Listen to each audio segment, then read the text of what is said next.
Hey everybody, I hope you're well on this Palm Sunday, and I want to do another episode of books that will never be reprinted. What initiated yet another episode was that I have Shogun Warriors number 19 in my spinner rack. I bought it for like 50 cents at Ides, I think it was, and it starts Fantastic Four. These books all have guest stars that are owned by Marvel, but yet they integrate characters created by toy lines or other characters owned by somebody else. I wanted to start with this real quick.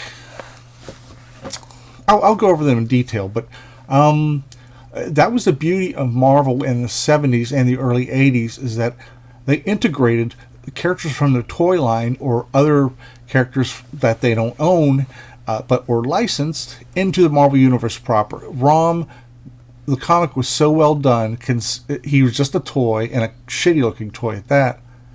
They, Bill Mantlo and Sal Buscema, they created this whole legend behind him, his backstory, his personality, and everything, to where you really rooted for him because he was trying to wipe the earth out of dire wraiths, who it's sort of like I can't think of that name. It's all science fiction. Body snatchers.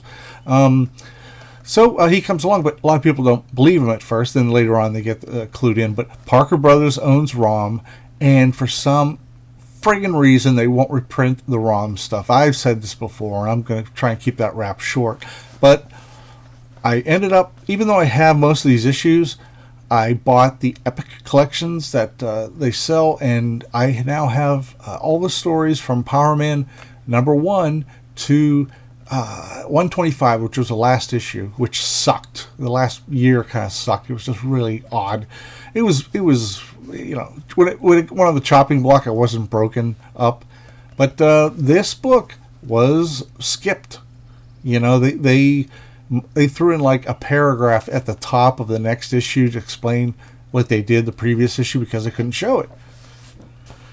Now this Hulk, same thing. I got the Epic collections that they were called proto-epics. They were like oversized trade paperbacks and had that same exact format, but they didn't have a name for it. This book here was not printed. At least half of it wasn't.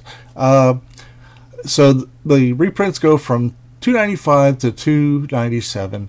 Half of this book deals with the A story where Hulk fights another gamma irradiated monster, and then ROM comes along, and it's pretty cool. But nope. They skipped that too. Now,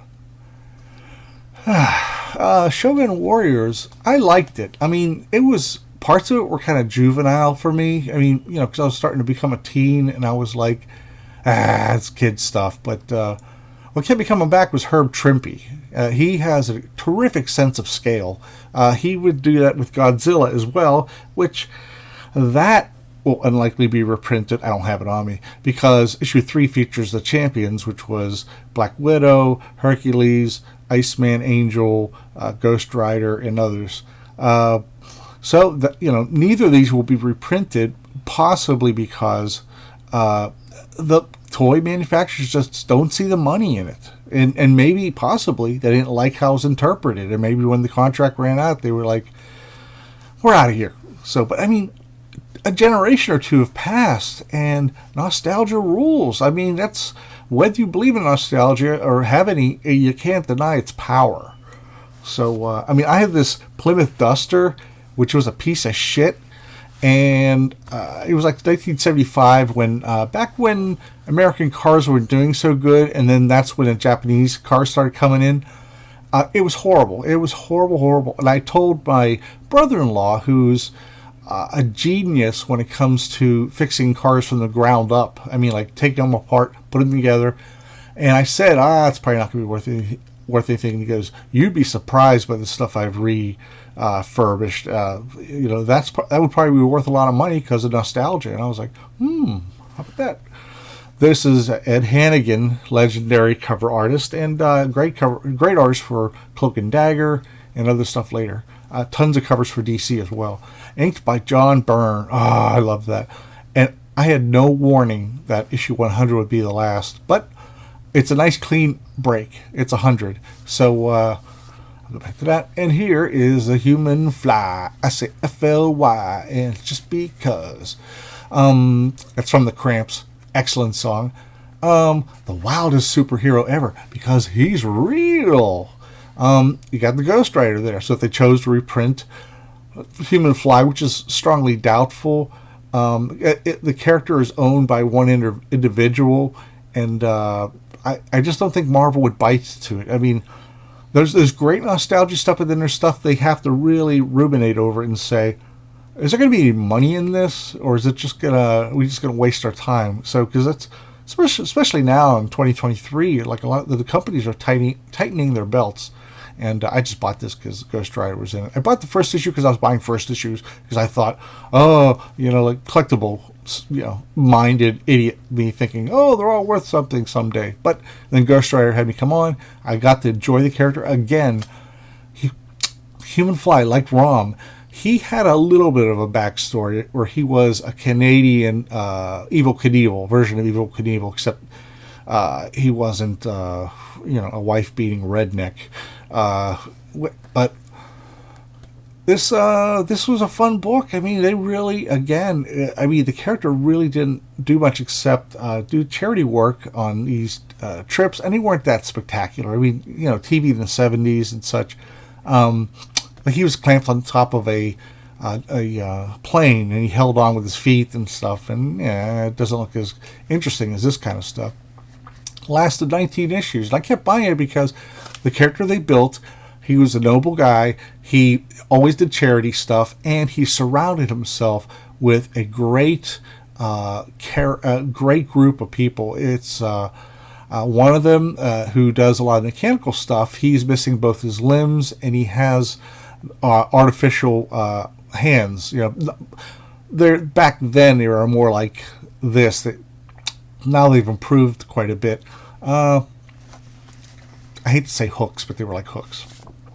Now, Red Sonja. Oh yeah, that was great. And I got the trade paperback that leads up to this, but and it skips this issue. Excuse me. Drink water time, everybody. Wasn't that lovely to listen to? Whoa! Knocked my shit around. And even in the Essentials, which came out back in the 2000s, which were these giant phone books that were black and white, and they were just so great. I know so many artists that bought them. And the program ran for a good while, and then they just stopped. But here's another thing. This wasn't reprinted. I have a Marvel Team-Up trade paperback by Claremont and Byrne that is missing this one. And also in the solicitations that just came out for the latest Marvel 2-in-1 Marvel Team-Up, Marvel Masterworks, it skipped over. It covers the Claremont Byrne era. So that's... let me dig a little deeper now that I've gotten into that. Okay. Okay. See, here's the other thing, too. I don't think Bill Mantlo wrote this. I think it was Mary Jo Duffy. And I loved her work. The book was so uneven until she took over, and then it became one of my favorite books. It's just, she made the Iron Fist and Power Man believable as a team and friends and cause and effect as far as how they relate to each other. It was just really, really enjoyable. And bubblegum. I like bubblegum, but I've got a couple of crowns and some cavities that are saying nope. Somehow he flips Ron. I guess he just caught him at a bad angle. So, and at the end though, they become pals because he redeems himself. Well, not that he was guilty, but stories continue in ROM 23. See, they can't reprint either of those. Unless Parker Brothers gets a clue. So the thing in ROM, as I mentioned before, it was really neat.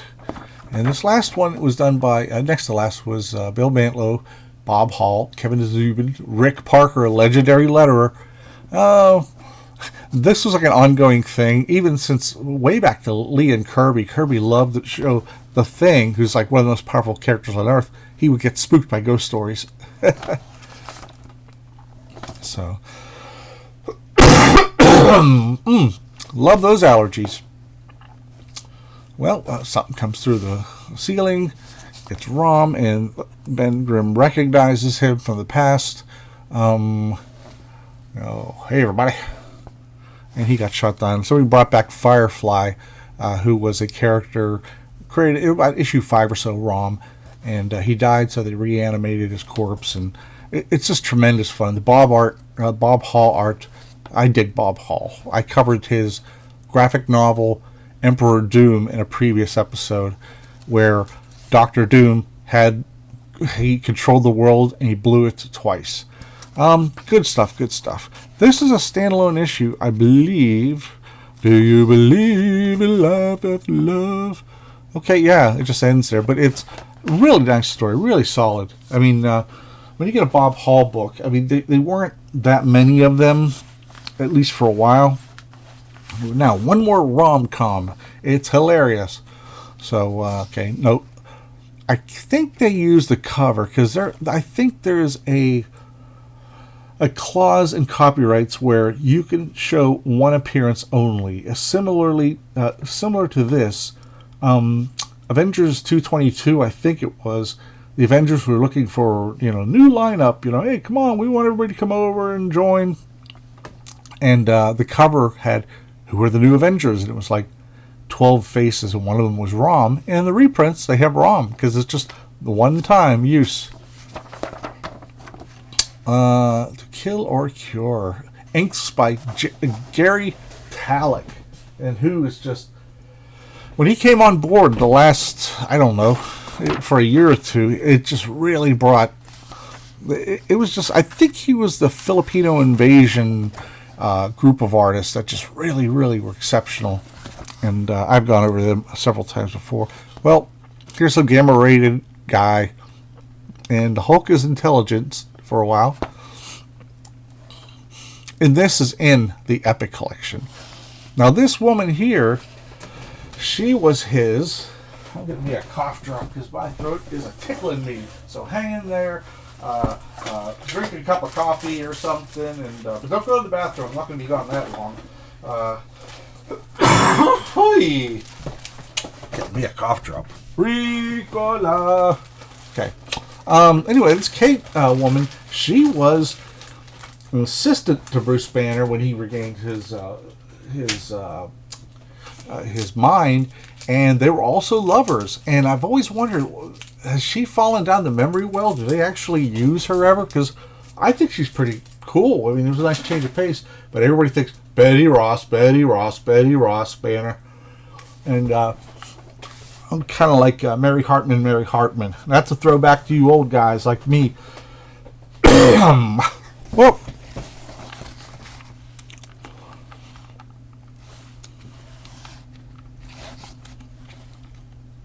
I just love the gritty things he does to the muscles.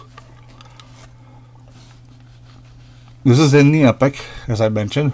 Well, I don't know if this panel was in there or not. He might have said, oh, and then what happens is a space alien comes down, and the great build-up to this, Bill Mantlow's writing this, so integrated in the Marvel Universe that for years, I'm talking 2 years, which is a monthly book, and back then that was a lot of time, he would run into Hulk villains like the Missing Link and some other ones, and he queried, who is this Hulk character? Because he was getting missing reports of whether the Hulk was a good guy or a bad guy. And he wondered how he'd pit himself against the Hulk.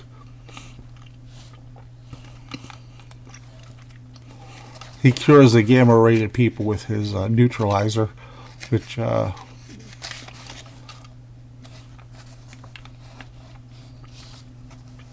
these were all chopped out. I don't know if they were rearranged or not, or even if they just got rid of the pages entirely. And then along came ROM. Bop, bop, bop, bop, bop. Low, walking tall. Okay. This is his translator. Woohoo! That's allergies, everybody. I'm not cold. I'm not sick, thank you. Well, he uses the neutralizer on the Hulk, gets Banner's brain back, and for a brief time, he gets savage again. He doesn't want a cure for Banner because he mentions Banner, and that's kind of his trigger warning response. So he's bashing away, backhands his then girlfriend, and that's when things go downhill for him. Oh, my dear darling Kate, God in heaven, help me. And then this rolls into issue 300. This is tremendous fun. The last 10 issues or 8 issues of Hulk, Al Milgrom drew the Hulk in a suit with a test tube, and then each month he would have him Hulk out and rip all this stuff off with issue 300, which is extremely clever. Okay. Shogun Warriors. I actually had a Ray Dean toy, which was like 2 feet tall. It was pretty big. And his little fist popped out, and that's about it. But I was probably too old to play with them, but I just loved the design. My friend Brian had Great Bazinga, which is, I don't know why they didn't use him, but he's like the best design. So, issue 19, Fantastic Four. Well, I just don't think if they do reprint this, they'll probably skip the Fantastic Four storyline. Let's see who owns this. Hiromi Pro / Toel, or Tonaka Shinsha. So while the Japanese are doing bang up sales in manga, I just don't think they're that interested in it on their shores or here.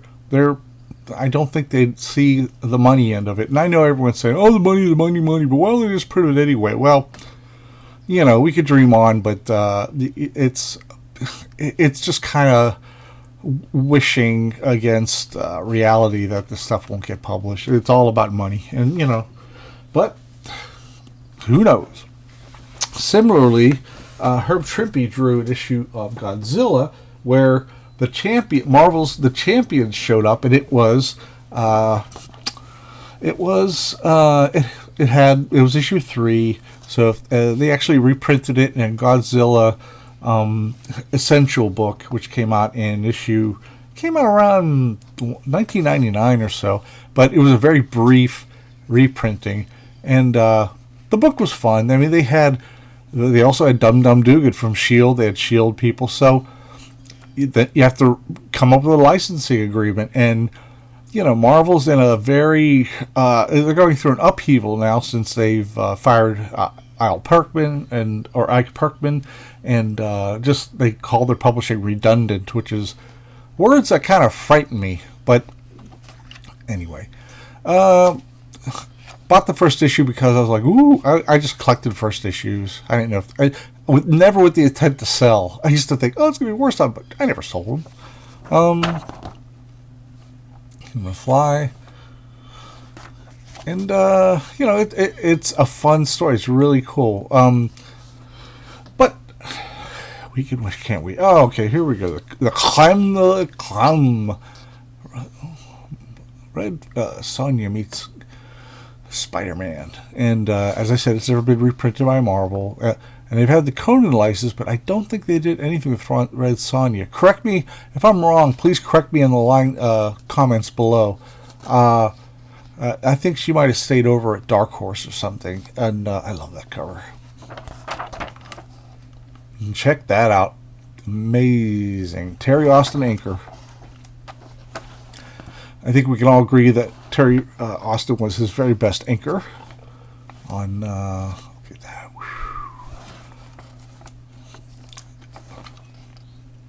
There's my buddies. Mary J grabs a sword, and then all of a sudden, she's dressed in a chainmail bikini, and that's a great entrance there. The only person I've seen who could cosplay is that. I don't even know if they'd allow that in shows anymore. But Wendy Peeney of ElfQuest, the artist, she made a great Red Sonja back in the 70s before cosplay was a thing. That's all I'm going to say about that. Other than it must really chafe to have chainmail on bare clothes. But that's what I take away from that. It's just a great story, too. She doesn't trust him. She's like, what are you doing? Mitra, take me for a fool. This can't be a man. It's another of Kul'Gath's demons wearing a man's shape, and I played right into his hands. So she butts him with the bottom of her sword. There's a phrase for it, but I can't remember it. Wow, look at this cheap-ass flying disc. Pavav. Okay, they break free, and they team up after a fashion. That's the first look at that Dave Cockrum cover. Ooh. Book started out. This first issue 50, was great. It was Byrne, and I think it was Austin, but immediately dropped. It just went crappy. There were some nice Bob Layton covers and some nice Kerry Gamble drawing, but he was ruined by the inks. Dude, that old Ditko rim lighting there. I think it's inked.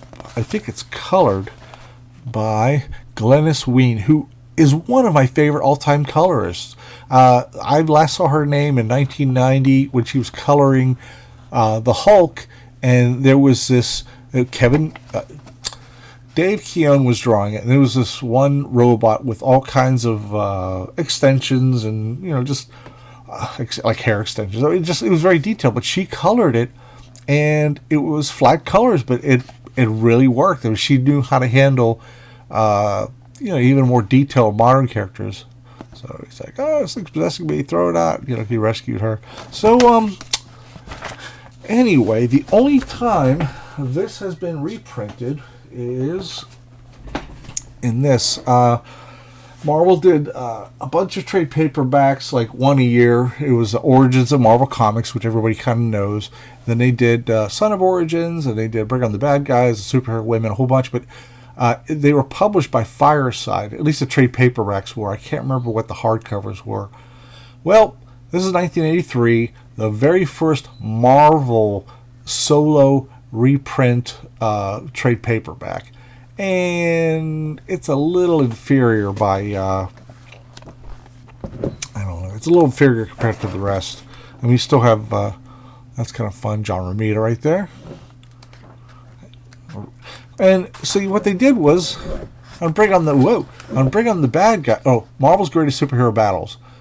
This was just reprinted, like, a few years prior, and, it's John Buscema's finest hour when it comes to, superheroic stuff. And there's Iron Man. Whoop. I love that front. I love that splash page. So he ends up fighting Captain America. Well, first, the chameleon dresses up as Captain America, and he does something rotten. So, of course, the misunderstanding, which you gotta have, in the Marvel books. I love that they did that whole misunderstanding and teaming up bit on the first Avengers movie. And this is Don Heck, except, as it's been pointed out on the Kirby Collector, that's a Kirby patch.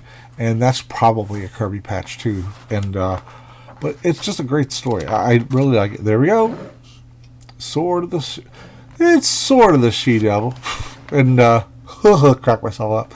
Better paper. And I'm not a paper snob. I've said just, I gotta stop saying it. Everybody knows. The Avengers. But my biggest problem with these early books, the Origins books, and then this, they didn't reprint the covers. I mean, that's absurd.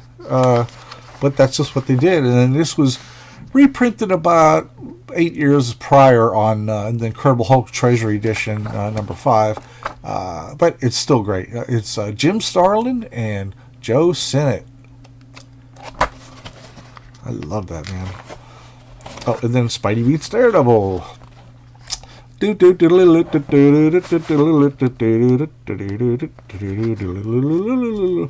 I gotta find out. So there's some great action going on. Very amazing Ditko action. that Ringmaster hypnotizes Daredevil, and even with that silly costume, it's just super badass. Well, okay. Now I'm going to go on. When I was talking about Red Sonja, Marvel is giving up the license to Conan, and I think it's because they didn't know how to use them properly, or maybe they weren't getting the returns they thought they were getting, and so it's reverting back to.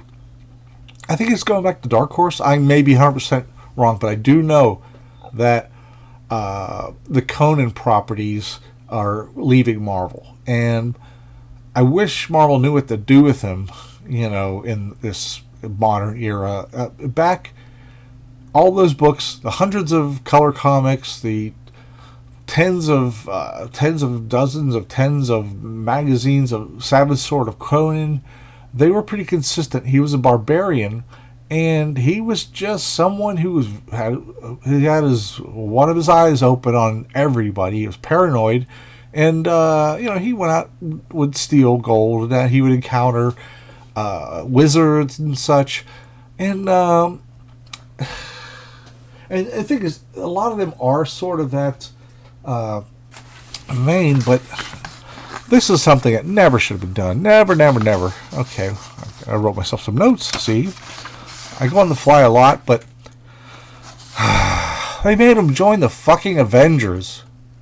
Look at him partying with Deadpool. It's just a silly idea. It's silly, and it makes little sense because from what I read on Wikipedia, Conan was first in the Marvel Age, not counting that issue of What If that John Buscema did back in issue 13, but they brought him on when they got the license, and they made him an Avenger. It's like, no. It's just... The Avengers have no standards anymore. I mean, anybody who shows up in a comic, they're an Avenger. I mean, they don't... It's just silly. So what happened is, what started all this was... Conan got teleported by Shula Garth or something like that to the Savage Land in the present, which was kind of befitting his primitive surroundings. But Wolverine comes across. They have the old misunderstanding of fighting, and they find it. They make a truce. Now, come on, Wolverine versus Conan. They would fight until one of them was dead. Conan would be flipped out. He would think it's some kind of wizard's trickery, and Wolverine, he'd have to defend himself with his life, and he'd probably get caught up in a berserker's rage, and it might have been like a kill or be killed situation, and that would be the end of Conan in the Marvel Universe. But it strikes me as one of those ideas you come up with, like when you're at a bar at a comic convention, and you're like, oh man, we need to put Conan in the Avengers. I love it. And you wake up the next day and you're like, what? No, we can't do that. But apparently somebody did. I just hate it. I hate it. I'm glad they're getting rid of the license, because you're probably saying, Drew, why are you bringing this up? Well, they have these in trade paperbacks reprinted. They're fairly new. But in the future, they're not going to be able to, because they don't have the Conan license. And the Avengers brand has been watered down so much. There's so many countless Avengers characters and titles that I think, 5 years or so or more, they're not going to be able to reprint this stuff, And, the writer and the artist and everybody, they're excellent, but it's just a bad premise. It's just Conan has, despite all the comics that Marvel put out, he has a real strong tie with his creator, Robert E. Howard. And true Conan fans, they probably see right through this and like, oh, that's crazy. And then Marvel will be like, oh, he's just another guy with a sword. So I think that's why it happened. So I don't think this will ever be reprinted either. So anyway, I hope you've enjoyed this episode. I really dug deep, and I hope I entertained you. Okay. One last thing. Let me entertain you. Here's Human Fly. I managed to get all the issues over a period of time. Whoop, there we go. Okay. But it's a lot of fun. Now, the art is uneven. There's some Frank Springer stuff inked by, I don't know. It's just, the art could be ugly, but the Frank Robbins issues are really a nice highlight. And he actually did a cover there, just like before. He didn't really do a lot of covers. And that John Byrne cover, with Austin. So much good stuff. And but I have these all, but it would be nice to have like a cover to collect them all. Okay, now I'm done.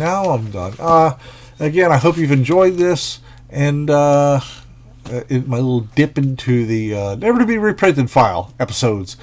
I ran way too long, but I had a lot of stuff to cover. I hope you enjoy it, and have a good day, everybody.